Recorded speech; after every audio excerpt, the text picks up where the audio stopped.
Hi, today I'm going to show you how you can download songs with Chrome on phone. Now, this is the perfectly legal way we can do this. We're going to download some copyright-free music. And the website I'm going to show you today is going to be called Pixabay. Just type that in, Pixabay. Now on Pixabay, you can see this is the site right here. Just tap on it, the Pixabay. Now you can see this is what the website will look like. Just scroll down. And if you can't find anything here, you can just scroll back up and then across up here, you can tap on music. Now you can see not only music are available, if you want to download sound effects as well, it'll be available here. And you can see there's a couple of free music we can download. If you want to preview it, you can tap on this icon here to play the music. And you can see there's a lot here that we can do.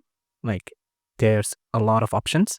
You can click on discover more if you want to find more music here. I'm just gonna download this one called Flow. If I want to download, just tap on this button here, click on Flow. You can download, you can donate if you'd like, but you can see our music has been downloading. If you enjoyed this video, please do consider liking and subscribing.